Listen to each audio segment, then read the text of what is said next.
श्रीमद्भागवतम शास्त्रम कलौ कीरेण भाषितम।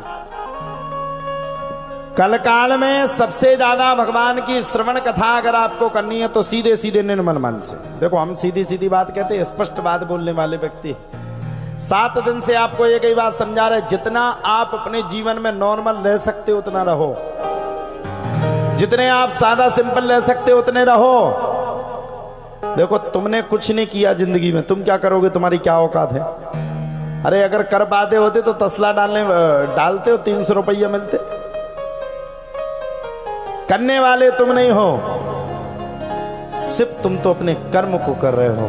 करवाने वाला तो शल्लेश्वर महादेव है जो विराजमान है। और फिर भी अपने आप पे अभिमान ले रहे हो, हमसे बड़ा कौन है, मैं तो सबसे बड़ा हूं। तो सुनो साहब, भगवान तो ऐसे हैं, जब भगवान ने अपने मंत्रियों को नहीं छोड़ा तो तुम सबको क्या छोड़ेंगे। देखो साहब, करवा डाली गोवर्धन की कथ्यताम में पिता कोयम सम्भ्रमो वा उपागता किम फलम कस्य चोद्देश्य केन वा साध्यते मखा।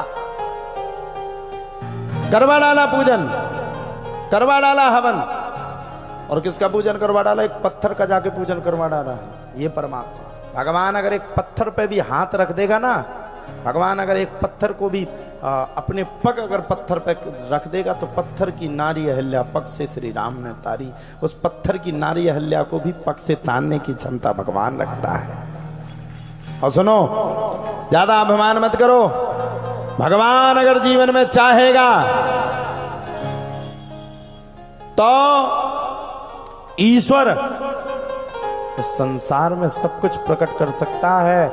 इस संसार में भगवान चाहे तो आज से पहले जब भगवान ने गोवर्धन की पूजा नहीं करवाई थी, कोई क्या गोवर्धन को जानता था। जब जब आर्यावर्त में श्रीमद् भागवत जी की कथा होगी, जब जब हमारे बांके बिहारी लाल के कोई दर्शन करने जाएगा तो गोवर्धन की तलहटी की भी परिक्रमा करने के लिए जाएगा। यह है परमात्मा। बस भगवान कह रहे, निर्मल मन जन सो मोहि पावा। हास्य विनोद होकर के आनंद लेते हुए, निर्मल मन जन सो मोहि पावा, मोहि कपट छल चित्त ना भावा। भगवान कह रहे कपट को दूर रखो। अच्छा एक बात बताओ, अगर भगवान ने कपट रखा होता तो क्या ब्रजवासी भगवान के पास आ पाते। तुम लोगों को थोड़ी सा पता लग जाए, फलाने ढिकाने, फलाने कलेक्टर साहब या ढिकाने ठेकेदार या ये पैसा वाले धरती पे नहीं देखते।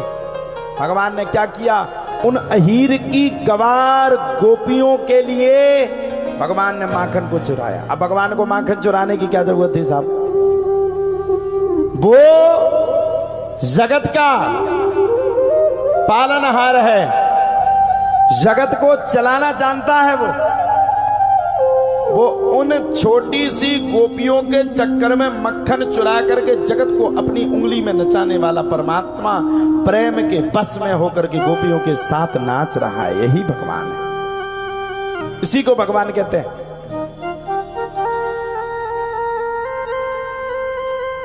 यही भगवान का स्वरूप है। अब भगवान ने गोवर्धन की पूजा करवा डाली, राजा इंद्र को गेट आउट कर दिया, हटो यहां से, तुम्हें अभिमान है। भगवान ने दिया ये जो जल का विभाग है तुम्हें फ्री में बांटना है, लेकिन राजा इंद्र जल के विभाग में भी कर ले रहा है, पैसा ले रहा है, घूसखोरी कर रहा है। सीधी सीधी बात कह रहा हूं मैं, आज के जमाने के हिसाब की बात बतला रहा हूं। भगवान ने कहा, अरे बेटा हमारे सिखाए हुए हमें को गिनती पढ़वा रहे हो, चिंता मत करो। भगवान दौड़ते दौड़ते गए, मैया ये किसके लिए पकवान प्रसादी बन रही है। माता यशोदा ने कहा, अरे लल्ला ये पकवान की प्रसादी राजा इंद्र के लिए बन रही हो मैया। ये राजा इंद्र कौन है, इसका नाम तो मैंने पहली बार सुना है कौन, इसका प्रत्यक्ष प्रमाण क्या है। भगवान ने कहा, बिल्कुल चिंता मत करो, इसका प्रत्यक्ष प्रमाण मैं बताता हूं। भगवान ने पूछा, ये क्या करता है। मैया ने कहा, लल्ला राजा इंद्र साल भर के लिए हमारे भोजन की व्यवस्था करता है। भगवान ने बोला, क्या कहते हो, देनहार कोई और है, लेनहार कोई और। ये क्या करता, कौन से भोजन की व्यवस्था करता। अरे बोले ये बरसात ना करे तो भोजन कहां से आएगा। भगवान समझ गए कि मैंने तो जल का विभाग दिया कि जल विभाग तेरे पास रहेगा और तू उसमें में से रिश्वत खा रहा है, रुक जा बेटा। भगवान ने तुरंत गए बाबा के पास गए, बाबा बाबा बाबा एक बात बताओ, अगर तुम प्रसाद नहीं लगाओगे तो क्या तुम्हारे खेत में राजा इंद्र बरसात नहीं करेगा? बाबा बोले कैसी बात करता है लल्ला, बरसात तो एक सी होती है, अगर इसके खेत में होगी तो हमारे साथ भी होगी। भगवान बोले तो बाबा समझ जाओ, ये राजा इंद्र कुछ भी नहीं है, अभिमानी है, इसको प्रसाद लगा करके अपने आप को इसके सामने साबित मत करो।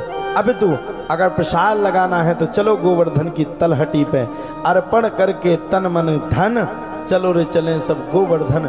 सबको छोड़ करके बाबा गोवर्धन को 56 प्रकार के भोग लगाओ, मेरी गारंटी है उनको प्रसाद लगाने के बाद आपके जीवन में जय जय हो जाएगा।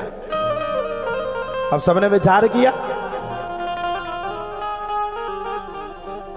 ऐसे कैसे गोवर्धन में जाकर के प्रसाद लगा देवे। सब जाकर के विचार करते हुए विमर्श करते हुए बड़े प्रेम के साथ विराजमान हो गए। जब सवेरे विचार करते हुए विमर्श करते हुए विराजमान हो गए तब तो प्यारे कहा जाता सबके विराजमान होने के तत्पश्चात ही भगवान श्री हरि कृष्ण ने बड़े प्रेम के साथ आनंद पूर्वकम गोवर्धन की पूजा के लिए सबको मना लिया और सबको साथ में लेकर के भगवान गोवर्धन की पूजा करने चल पड़े। सबने सब जैसे पूरे ब्रजवासी पहुंचे, बता रे लल्ला तेरा गोवर्धन कहाँ है? भगवान बोले ये देखो सामने। सबका दिमाग खराब देते रे, ये तो गोवर्धन है, साथ के उसको है गए हो 21 किलोमीटर के गोवर्धन पर्वत को कैसे स्नान करवावेंगे? और तू तो कहता है स्नान करवा, एक ही कलश में क्या होगा इसके मुंह में तो वैसे ही हो गया जैसे ऊंट के मुंह में जीरा।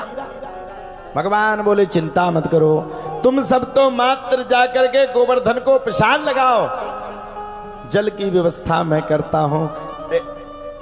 भगवान तो संसार का आधिपत्य राजा है, वो चाहे तो साहब क्या नहीं कर सकता है।